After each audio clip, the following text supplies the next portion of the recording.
السلام علیکم۔ حضرت یوسف علیہ السلام کو اس کے بھائیوں نے کیوں کنویں میں ڈالا یہ بتائیں گے۔ سورہ یوسف آیت نمبر 3۔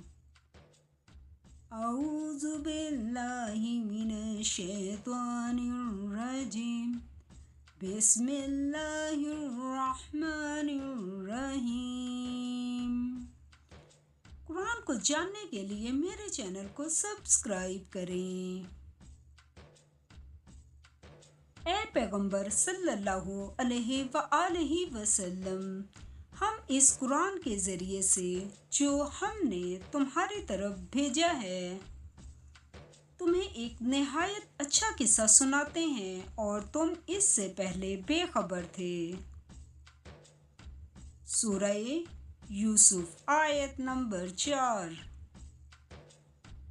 جب یوسف علیہ السلام نے اپنے والد سے کہا کہ ابا، میں نے خواب میں 11 ستاروں اور سورج اور چاند کو دیکھتا کیا ہوں کہ وہ مجھے سجدہ کر رہے ہیں۔ سورہ یوسف آیت نمبر 5۔ انہوں نے کہا کہ بیٹا، اپنے خواب کا ذکر اپنے بھائیوں سے نہ کرنا، نہیں تو وہ تمہارے حق میں کوئی فریب کی چال چلیں گے۔ کوئی شک نہیں کہ شیطان انسان کا کھلا دشمن ہے۔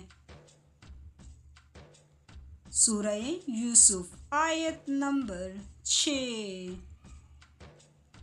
اور اسی طرح خدا تمہیں برگزیدہ ممتاز کرے گا اور خواب کی باتوں کی تعبیر کا علم سکھائے گا، اور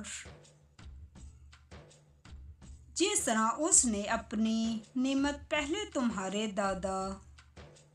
پردادا ابراہیم علیہ السلام اور اسحاق علیہ السلام پر پوری کی تھی، اسی طرح تم پر اور اولاد یعقوب پر پوری کرے گا۔ بے شک تمہارا پروردگار سب کچھ جاننے والا اور حکمت والا ہے۔ سورہ یوسف آیت نمبر 7۔ ہاں، یوسف علیہ السلام اور ان کے بھائیوں کے قصے میں پوچھنے والوں کے لیے بہت سی نشانیاں ہیں۔ سورہ یوسف آیت نمبر 8۔ جب انہوں نے آپس میں تذکرہ کیا کہ یوسف علیہ السلام اور اس کا بھائی ابا کو ہم سے زیادہ پیارے ہیں، حالانکہ ہم جماعت کی جماعت ہیں، کوئی شک نہیں کہ ابا سرئی غلطی پر ہیں۔ سورہ یوسف آیت نمبر 9۔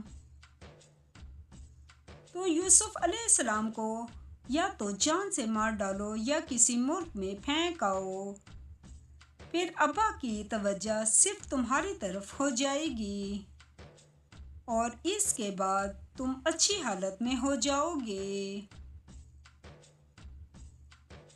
سورہ یوسف آیت نمبر 10۔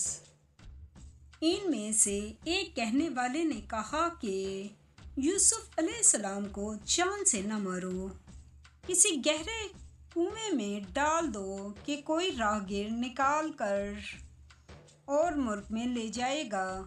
اگر تم کو کرنا ہے تو یوں کرو۔